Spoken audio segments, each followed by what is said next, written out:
Students, hey, how's it going? I am going to make you a video that shows you how to build a simple gear train. Okay, first, this is your checklist. If you look closely at it, you will see there's a section for mechanism building, a section for programming, and a section for robots. This is everything you are going to do this 9 weeks, okay? Starts off with learning and building your mechanisms. You're going to build one, have Miss Pasco check it, send a video to me. I can virtually check it, however you want to get that taken care of. You build it, you get it checked off, you take a quiz, then you move on to the next one. There are 9 of them, so you will build a simple gear train, get it checked off, take the simple gear train quiz, then you will build a gear train with idler, get it checked off, take the gear train with idler quiz, then build a bevel gear, get it checked off, take the bevel gear quiz, and so on and so forth. Okay, that's your checklist. You can have a hard copy of it, or you can have a digital copy of it on your iPad. It's up to you. Next, this is kind of a cheat sheet I made for you. For every mechanism you build, you will be looking for the type of movement, so either rotary, linear, or reciprocating. And then you will be looking for if there's any increase or decrease in speed and power. If the input and output gears are the same, then speed and power stay constant. And then if the input is smaller than the output, speed goes down, power goes up, and then vice versa for the last one. So in every mechanism you build, you're gonna have an input and an output. For the simple gear train, for example, the input is where the crank is. For all of them, where the crank is the input. I have videos for each of them that walk you through this, okay? So don't feel like you have to memorize this now. Just know that this is available for your quizzes, and my videos that walk you through how each of them work are available for your quizzes. So you want to notice what's the input, what's the output, what type of movement are they, is something interesting happening to the speed and power. All right, so with everyone, those are the 3 things that you're trying to learn, okay? As far as building goes, I want to make this pretty short and sweet. I'm not going to make you a building video for every single one, okay? What you will have for every single one are PDFs that give you pictures of possible ways to build it. There are a million different ways you could build a simple gear train. If you look at this picture on here, that looks a lot different than this one I just built, right? But they both function the exact same way. The 2 gears touch each other. When you move one, the other one moves. So for every single mechanism that you have to build, there's a PDF with multiple pictures where, if we look close, the parts are colored, highlighted, and labeled, so you know what you are looking for. So there's lots of different views, and then I've gone through and labeled what size gear it is. Or this one's also got the gear labeled, so you can try to match these photos exactly, or you can use what you're given and come up with a slightly different. As long as the mechanism works, then you're gonna get it signed off. Okay, I just wanna give you a few tips and tricks. And like I said, I'm not gonna do this for every single one because it's all about being independent and problem solving, learning how to use these parts, and then figuring out how to make the mechanism function, okay? This stuff comes apart easily, goes together easily. Do not get frustrated by the fact that you have to redo the wall structure, or you have to move the axles farther apart or closer together, or you have to add more spacers, or you have to add more shaft collars because it's falling apart. That's the point. That's why we're using this VEX stuff, because it does come apart. Like, will it cost you 2 minutes or 3 minutes or 15 minutes? Yeah, but that's how you're going to learn, okay? A lot of engineering is learning by failing. Don't be afraid of failure, especially if you want to be a scientist or an engineer or a mathematician. Anything that involves STEM, you're going to learn by failing, okay? So messing up your builds is a good thing because you're going to figure out how to do it correctly. You almost never get it right on the first try. I build these all the time to show kids or make examples, etc. And I will have to move stuff around. This one, for example, I got very frustrated because I made the wall really narrow. It's hard to get my big fat fingers in this tiny space. So the one I'm going to build for you right now, I'm going to make it farther apart. That way I can get my fingers in there. All right, I've got these 2 metal plates. I've got, like I just said, bigger metal spacers, so I've got more room for my fingers. I've got 2 axles. I got, for this example, 2 tiny little gears instead of 2 big gears. It'll be the same mechanism. They'll just be different sizes. Now, in my toolbox, I know I'm going to need probably not a wrench. I can tighten the nuts up with my finger, so I don't need this to really crank it and make them tight. However, I know I'm gonna need an Allen wrench that's this size and an Allen wrench that is this size. It's hard to tell, but they are different sizes. One's a 5/64 and one's a 3/32. Okay. This one, the skinnier one, you use for the shaft collars. The bigger one you use for the bolts. Okay. So I'm going to sit those out. I like to have them out on the table. I know I will need, let's see, probably I'll need a few nuts. These nuts have teeth. But here's a pro tip. The teeth should go against the object. If you look real close, you can see the teeth at the bottom of that nut, and they are what grab it and hold it tight, okay? So the teeth go towards the wall or towards the bearing flat. So I'm just gonna get out a few of these so I don't have to stick my fingers in there.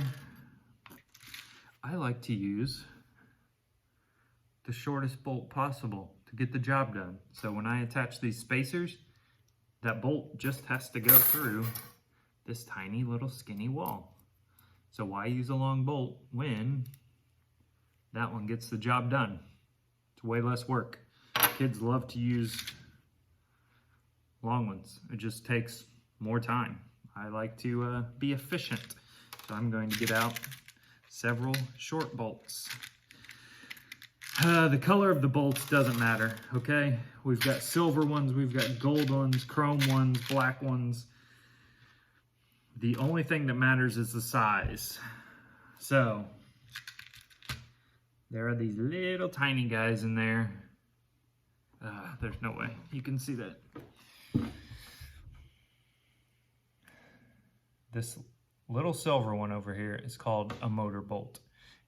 It'll be much easier to see when you are holding it in your hot little hands because it's hard to see it on the video. There are silver ones that aren't tiny. There are silver ones that are not motor bolts, okay? So I'm holding up a silver one that is a bolt you could use in the nuts, and the one on my left is a motor bolt. So guess what? Surprise, you're not gonna use motor bolts until you start attaching motors.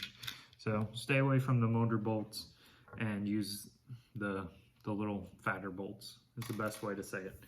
It'll be easier for you to see that once you actually got them in your hand. So I got out a bunch of bolts, set them on my table, because that's how I like to do it. Got out some nuts. I've got all my spacers. I will need, I'm gonna have 2 axles. So I'm gonna need 1, 2, 3, 4 bearing flats. Every axle should go through 2 bearing flats. Ta-da!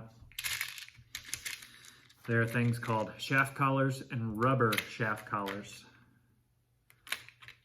I will use both so you can see how both work, okay? I'm gonna need, I'll use 2 metal ones. I'll use 2 rubber ones. And I think that's everything I'm gonna need to build this mechanism. Maybe a few plastic spacers. Plastic spacers are nice because they just keep stuff from rubbing against the wall. All right, I'm gonna get my little bolt, stick it through the wall, tighten my metal spacer by hand. You don't have to go crazy. You can get out the wrench and make it as tight as humanly possible, but you can get a lot of this stuff done just by using the power of your hand. I just found a little black motor bolt, so I'm gonna throw it in there.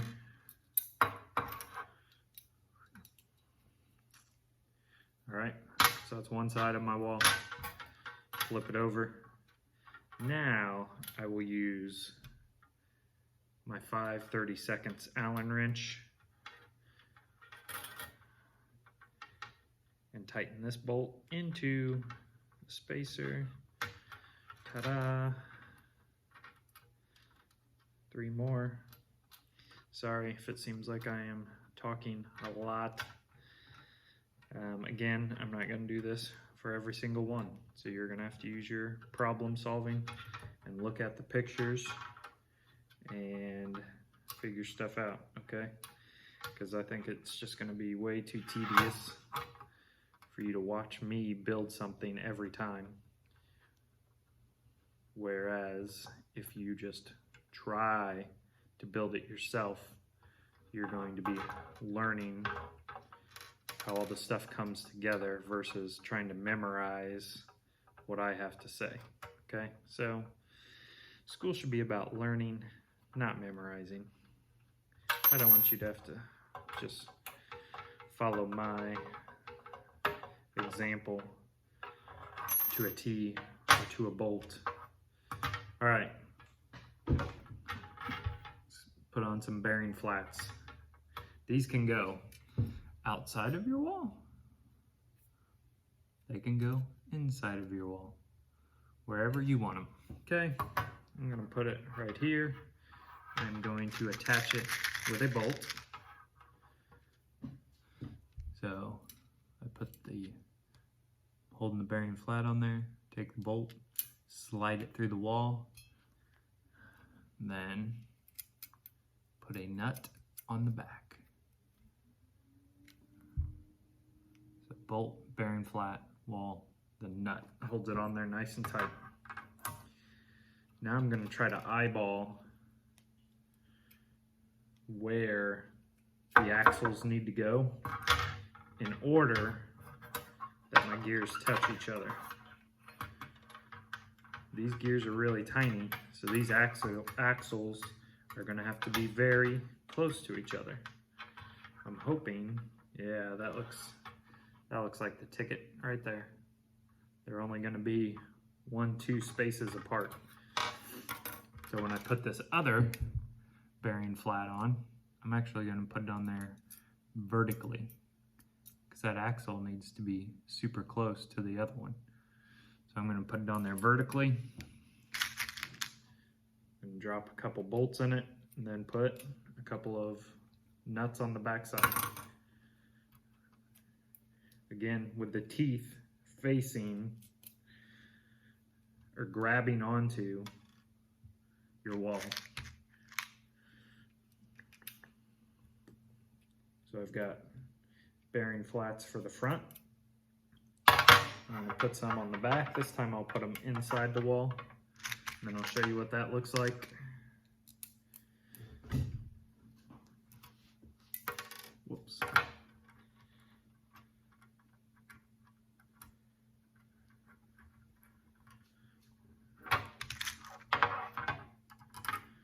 Bolt goes in, holds the bearing flat to the wall, nut goes on.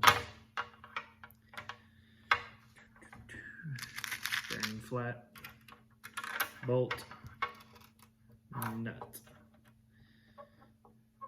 If you wanted to get crazy with how tight they are, remember, you could use your wrench to tighten up those nuts, and it'll grab on and pull it even tighter.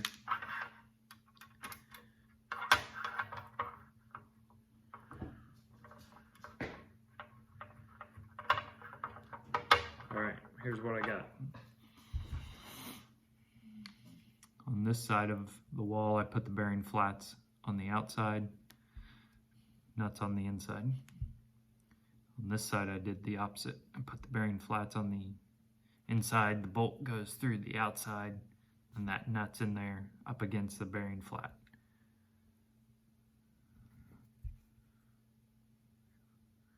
And this is kind of what all those PDF pictures are. It's just, I built something, then took a bunch of pictures of it from all different angles. Going to put my axles in.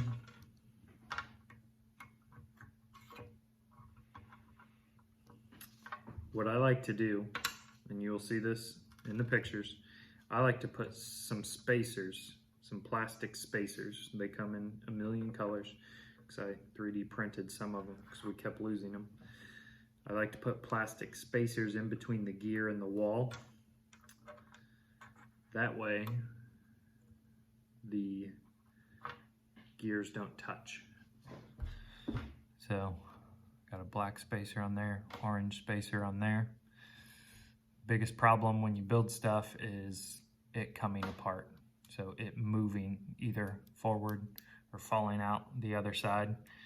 So you want those gears to stay connected. This is where your shaft collars come in. The rubber ones just slide on. They're nice and tight. They slide on with your fingers. So I'll put rubber ones on the front. Ta-da, that keeps these from going backwards, okay? What keeps them from going forward, you ask? Good question. We're gonna put spacer on the back,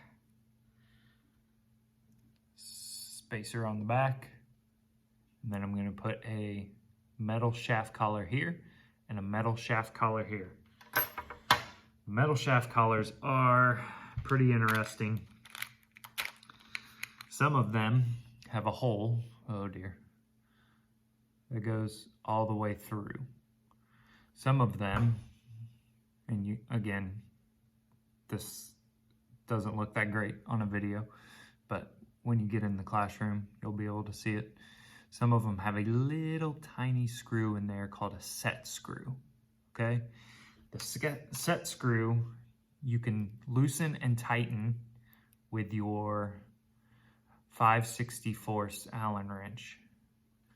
That's what that little beauty looks like. I don't even think it can focus on it. Try not to take it out because you will lose it. That's why most of them are missing their set screws, because kids take them out and they're incredibly challenging to find if you drop them. So I can slide my shaft collar on there, and then I can tighten that little set screw down, and it's not going to go anywhere, right? Or if my metal shaft collar is missing the set screw, I can put my metal shaft collar on there, and then I can use just a regular size bolt, and I can tighten it with the bigger Allen wrench. And it does the same thing. So whether you use the set screw or if it's missing the set screw and use a bolt, that is the result you get. So my axles will not fall out.